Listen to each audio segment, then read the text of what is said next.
So we're doing something a bit different this time round.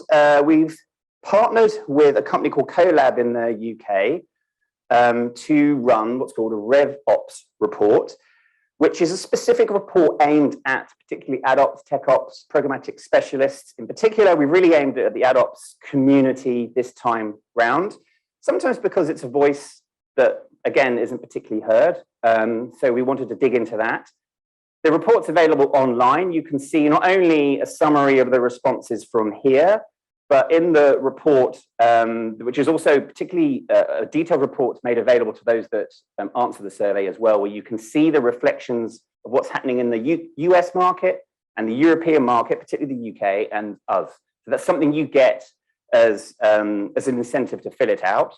But the report on the Australian market and the feedback we've got from, I think it's up to 50 or 60 respondents we had, that's available now online for you as members. So just thought I'd touch upon some of the key themes that came out. So AdOps is close to my heart, having done it for quite a long while and managed teams and built teams in and around it. And very often it's sort of, even that it's worse be seen as a cost center, not seen as something that's actually supported, a bit misunderstood within a lot of businesses. So this is actually a really positive picture. I was delighted to see this. In terms of there being, just to explain, those within the roles and within that function feeling supported and part of the business. Usually it's a little under-resourced, a little misunderstood. So that's real definite progression there.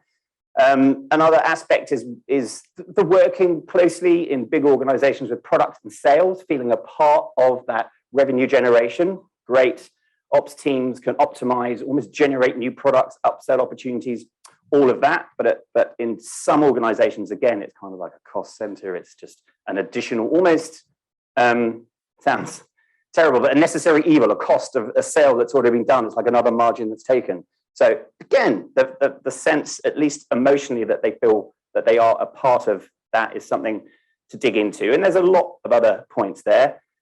In terms of the deprecation of third-party cookies, they feel as if the organizations they're in kind of know what they're going to do. They got a plan, but it hasn't started yet. So they're a bit worried about that. And I think that's a key point that will probably come up today, no doubt. And from slightly selfish IB perspective, nice to see that the standards are deemed useful and adopted, and their evolution, which we'll talk a little bit more about today, is meaningful. Not just for spoofing reasons or anti-spoofing reasons, but also in and around transparency as a foundational building block of some of those tools that are looking to be rolled out. So I can see the clock ticking away there. I will just do 10 minutes or so on a few thought starters to kind of kick off the event. And recently we had some programmatic events in both Sydney and Melbourne. And I did the summation with Dan Robbins, and the one consistent that I personally kept picking up on at those events, and just more recently, I think, in the topics and the way that we're behaving and thinking as an industry, is that we're kind of growing up a little bit, growing up from being teenagers, whether that's like obstinate teenagers, maybe some of it's kicking and screaming into adulthood. I'm not sure, recalcitrance, which is a word I got a lot, which is a posh pom word for being naughty. Heard a lot of that as a child. But I think it's nice to see us genuinely being a lot more responsible, not avoiding the tough conversations. And yes, some of that's being forced, but it feels like a bit of a trend. And I want to try and talk through some of the key topics from a personal perspective and just play around with that as a lens. So why are some of these issues coming up, if we're honest? And I go back to some of the campaigns that I delivered in my younger days and the stuff that we trialed, often with a little bit of loose process, and that's all part of the trial and error. I think of all the transitional ads, the pop-ups, the pop-unders, takeovers, the push-downs, just from a consumer experience, the stuff that was trialed and then the negative feedback that we got. Sometimes the clients liked it. Though it feels as if we're acting a lot more responsibly in that way. The same that goes in terms of the utilization of what is privileged access to audience data. It is as a result of lost consumer trust, or just generally, and also a mistrust within the inner workings of our ecosystem. which has had an impact in terms of the compliance that we're seeing. Also, not just here, which I actually think is, and I'm not just saying that because they're involved today, is actually quite measured, and in terms of the process and the level of engagement, fairly interactive. There's the opportunity to at least input and respond and submit. But that increased compliance burden has resulted in the entities that own the applications and operating systems through which we all access and enjoy the internet to be more restrictive. It's been slightly inconsistent in the way it's rolling out, but it's been incredibly consistent in terms of the overall approach. What we've seen from Apple, Mozilla, obviously Brave, that's kind of part of their philosophy, and may I add, business interests, and of course, increasingly, Google. And the fact that we're still relying on this sort of weird little a text file hack that we drop on the hard drives of devices is, we should be slightly embarrassed about that anyway. It's time to progress, wasn't it? But again, these are collective responsibilities, and ultimately, and we do know this, but transparency is the key here in terms of how we approach this. So just to define this clearly, not talking about having transparency over the commercial arrangement or deals done between an entity A and an entity B. That's down to them. The price they pay for products, whatever. It's giving them the opportunity that all the participants and moving parts of, for instance, the supply chain in programmatic transactions are declared and open. You can see them and the paths are transparent. Then if you wish to be able to retrospectively work out what the margins are and revenues are amongst your commercial partners, that's clear and you're able to do that. That as a philosophy just seems something that we're still trying to work towards, but there are foundational building blocks that are there. And many of you will have those relationships in place, and you'll probably execute and deliver campaigns on that basis anyway. But there's still an element of unknown money, an element of unknown participation. And you'll see that as the standards come out from Tech Lab, whether they be programmatic or whether they be some of, for instance, the ID sources standards, where you declare the identity or the identity solution that you're utilizing. This is the underlying philosophy that's to be embraced.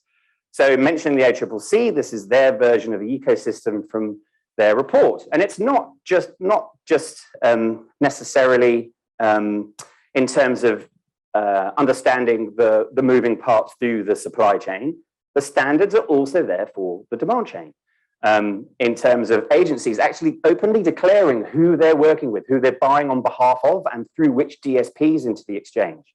So full transparency across both the buy side and the sell side, whilst they're voluntary standards, is technically possible. This isn't in reference, by the way, to the ACCC. I'm just saying in terms of an industry, this is what we should be doing. If that's something that we can leverage in our conversations with them, so be it. I'm not giving you insights into any of the proposals and just telling you what's out there in terms of some of these standards. And we've written about it a fair amount. But increasingly, we're seeing tools around transparency being built, and it just feels, again, conceptually the right way to do it when it's non-profit, industry-owned tools that are light and cheap for both buyers and sellers and ad tech vendors to be able to ensure that they can validate the setup and verify all of those participants that are involved. We shouldn't need, going back to the teenage analogy, a parent to come along and tell us how to do it. Whether that's a government or whether it's a single entity or whether it's, or whether, God forbid, government, let alone, enforcing a Big Four audit process on people, making that mandatory, or a layer of technology that you have to spend that becomes mandatory and expensive. That should not be possible. We should be able to manage this ourselves. And the tools, the core foundational tools are out there. And the Transparency Center, for instance, is a great way of building out the capabilities and verifying that and utilizing it for reporting reasons. And then our responsibility to society. Again, this is something that we've been growing up and we've been more responsible, behaving more like adults with, because if certainly, I'll talk about my own experience in the way that we've played around with audience segments, whether they were originally behavioral and interest-based signals that you're utilizing, and increasingly from once we started pooling cookies and other identifiers, this is privileged access to your data, your children's data, your parents' data that we have to take responsibility over. And it feels like that's something that we're doing a better and better job of. But we're still absolutely terrible at selling the fact that advertising has supported the internet and kept it free for the last 20 years or so.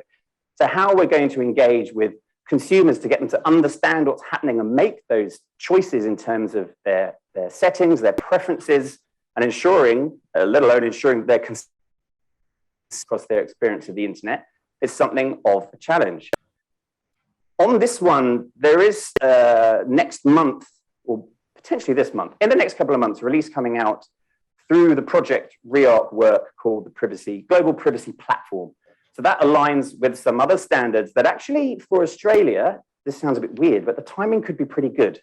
We can build upon the pain points that Europe have felt and everything that they're going through, and that includes having a good look at OpenRTB and the TCF, but everything in relation to what GDPR, what's happened in California, what we've seen come out in a couple of other states in the US.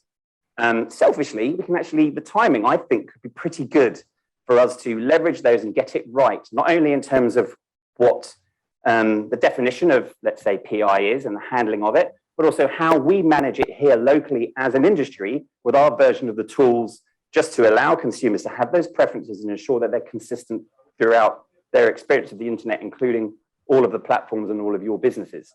That's not something that's going to be built for you. We're going to have to build it together collaboratively. And again, it just feels like we're growing up. Another bit of growing up is realizing that you aren't half as clever as you think you are. So one of the great pieces of work that's come out from a working group in the States from Tech Lab is PETS, so privacy enhancing technologies. And actually, it's fascinating when you look and when we realize what's happening in other industries, which are related and we're a part of, and many of the bigger businesses are actively working in this. So this is essentially a PET, call it a data clean room if you like. It's one of the many approaches that are coming out, and it's worth looking at, that we can rob from other industries to utilize for the requirements that we have, whether it's in terms of audience data, where you can pull out patterns and signals without actually touching the data, differential privacy, or MPC, multi-part computation. Companies like Google and Facebook are doing this, and you can see case studies on it. And it's something that kind of want to engage with the US working group and get going over here and start talking about, particularly actually in a paper that the Data Council is putting out shortly on first-party data. It's interesting, and again, it's part of us growing up and leveraging other things that are happening globally across other industries. That said, looking at the scale of our industry, look at the percentage of spend that's digital in Australia. It's nearer 60% than it is 50%, I think, Gay, around that. Anyway, it's a big number. The players that are involved are significant, but the one thing we don't want to lose is that element of innovation.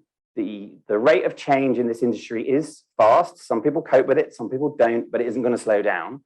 But you do see there being a risk mitigation that's an approach taken by you can see it in some of the solutions that are coming out, or some of the approach of large businesses, and understandably so. But it just sometimes feels like a risk that we lose that sense of innovation and what's made big, significant parts of this industry so fascinating and energetic to work in from a personal perspective. It's something to consider, and we don't want to lose. Last point, mentioned previously, there's no silver bullet. No one's going to build it for you. And a reminder that there are 3 different approaches that we're starting to see. So you're going to hear from the trade desk and a panel there in and around all things identity, where you have linked first-party audiences, utilizing whether it's tokenization or other responsible methods of enabling that advertising within consensual first-party audiences. You've also got unlinked, so you think contextual, or what's really worth having a look at is seller-defined audiences. So having a consistent, sensible way of publishers or sellers having inventory enriched with audience signals with consistent and structured taxonomies and naming conventions, which actually does allow for, yes, of course, it's the IAB taxonomies initially, but it allows for customization. There's a plug and play via pre-bid that's set up. It's not It's not obligatory, by the way. You can do it in other ways, but that's just been done as a relationship to get it going. That's a fascinating proposal. And I think it's a significant one for certainly the open internet. And then thirdly, what we're seeing through the bigger entities where it's happening on device. So you've seen what Apple have done more recently. That is restrictive, more opaque. Edge are building out Parakeet with Microsoft. You've seen what Mozilla are doing. That's actually quite interesting as well. And also, obviously, the big one is Privacy Sandbox through Google. That is a set of proposals. There's a lot of different ones. My personal view on that and my advice is don't treat them as proposals. They're basically beta product releases. If you look at the change from Flock to Topics, whilst it may be a proposal, it can still change. Google are giving enough time for everyone to test it and get on with it. Don't think of it as a proposal. Think of it as a beta release that you need to test now. I think that was significant change from Flock to Topics that was the trigger for me on that one.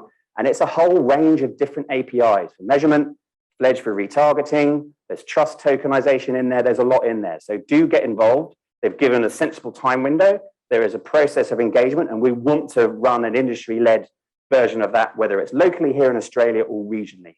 So those three approaches we're pretty definite of. Please test and learn, get your hands dirty. All right, last point. So obviously a core pillar of the IAB is collaboration, that we are all in this together. I think I say at every event, and that's the way that we work philosophically. We all muck in. You sit in a room with your competitors, your clients, some companies you never heard of, some companies you're slightly terrified of, and you all figure it out together. That's the way that we work. Now, an interesting dimension recently that's come up that I think is worthy of some consideration is in line with transparency and in line with the responsibility for corporate responsibility and for the planet is actually the topic of sustainability. So what is the impact of, let's say, through the programmatic mechanisms of being inefficient, of there being extra effort in order to generate a decision that has to be made through a number of different entities chunking away, as we often say. You think it's in the cloud, you know it's not in the cloud. It's a server that sits somewhere on a farm that generates heat and utilizes energy. There is a cost to that inefficiency. Look at what happens on devices, whether it's your phone. Now you can actually see, certainly in iOS, the impact of certain energy being taken up by what you're doing, whether it's apps or websites. So are all websites behaving responsibly in terms of the number of ads, the weight of those ads, the creative demands on agencies into creative agencies in terms of what they're trying to fulfill through HTML creatives, where it's often too heavy and it's shoved full of pixels and you're trying to track everything. Actually, it takes energy. That's calculable. And if there's something to align in terms of where we're talking about programmatic transparency, but seeing the transparency in terms of that efficiency and an actual carbon footprint that not only relates to what's happening on a very busy website that's, as I said, too many heavy ads, but also delivering pixels for no particular reason, not running lazy loading.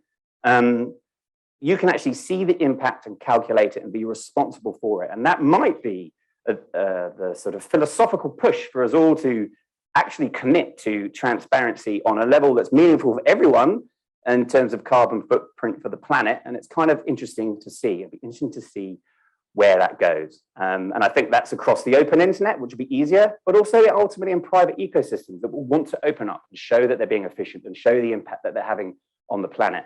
It's a really interesting dimension. And when we talk about growing up from teenagers to adults, if we can actually manage that with some collective responsibility, I think that we can definitely then say we're behaving a little more like responsible adults.